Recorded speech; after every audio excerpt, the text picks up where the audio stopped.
தமிழ்நாட்டு இளைஞர்களுக்கு அன்பான வணக்கம். ஒன்றிய அரசினுடைய பணி நியமனங்களில் தமிழ்நாட்டு இளைஞர்களுக்கான வேலைவாய்ப்பு மிக குறைந்து வருவதை பலமுறை நான் சுட்டிக்காட்டியிருக்கிறேன். அது சார்ந்த பல பிரச்சனைகளை கையிலே எடுத்திருக்கின்றோம். கடந்த காலங்களில் குறிப்பாக வேலைவாய்ப்பை உருவாக்குகிற தேர்வு மையங்கள் தமிழ்நாட்டிலே அமைக்க மறுப்பது, அதே போல தமிழ்நாட்டிலே தேர்வு எழுதுகிற தேர்வர்களுக்கு வெளி மாநிலங்களிலே தேர்வு மையம் நியமிப்பது, அதே போல இடஒதுக்கீடு சார்ந்த அநீதி, இந்தி திணிப்பு என்ற பல காரணங்களில் பல பிரச்சனைகளை கடந்த காலங்களில் எழுப்பி அதற்கு தீர்வு கண்டிருக்கின்றோம். முன்பு மண்டல வாரியான பணி நியமனம் இருந்தது. அதனால் தமிழ்நாட்டு இளைஞர்கள் அதிக வேலைவாய்ப்பை பெற்றார்கள்.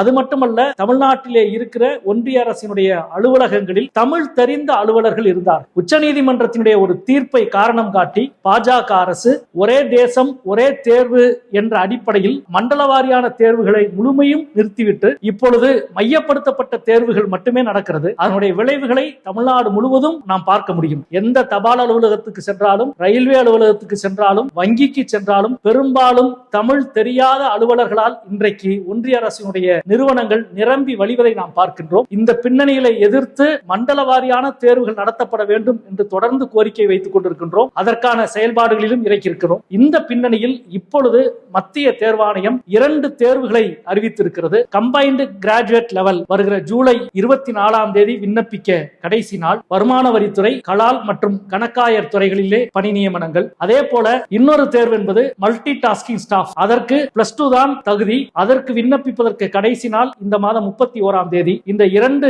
தேர்வுகளிலும் தமிழ்நாட்டு மாணவர்கள், தேர்வர்கள் அதிகமாக விண்ணப்பிக்க வேண்டும் என்று நான் கேட்டுக்கொள்கிறேன். தமிழ்நாடு அரசினுடைய தேர்வாணையம் நடத்துகிற தேர்வுகளில் குறிப்பாக விஓஓ போன்ற தேர்வுகளுக்கு 24 லட்சத்துக்கும் அதிகமாக விண்ணப்பங்கள் வருவதை நாம் செய்தித்தாளில் பார்க்கிறோம். ஆனால் அதற்கு நிகரான இந்த தேர்வுகளுக்கு சில லட்சம் விண்ணப்பங்கள் கூட வருவதில்லை என்று சிலர் ஆதங்கப்படுகிறார்கள், கவலையை தெரிவிக்கிறார்கள். அந்த கவலை போக்கப்பட வேண்டும். இந்த 2 தேர்வுக்கும் தமிழ்நாட்டினுடைய இளைஞர்கள் மிக அதிகமாக விண்ணப்பிக்க வேண்டும். இந்த தேர்வுகளில் நீங்கள் தேர்ச்சி பெறுவது தமிழ்நாட்டு இளைஞர்களுக்கான வேலை வாய்ப்பு மட்டுமல்ல, தமிழ்நாட்டிலே இருக்கிற ஒன்றிய அரசினுடைய அலுவலகங்களில் தமிழ் சார்ந்தவர்கள் பணியில் நியமிக்கப்படுகிற பொழுது நிச்சயமாக சேவைத்துறை சார்ந்த ஒன்றில் மக்கள் அதிகமாக பயன்படுவார்கள். எனவே இந்த 2 தேர்வுகளில் அதிகமாக தமிழ்நாட்டு மாணவர்கள், தேர்வர்கள் விண்ணப்பிக்க வேண்டும் என்று நான் அன்போடு கேட்டுக்கொள்கிறேன்.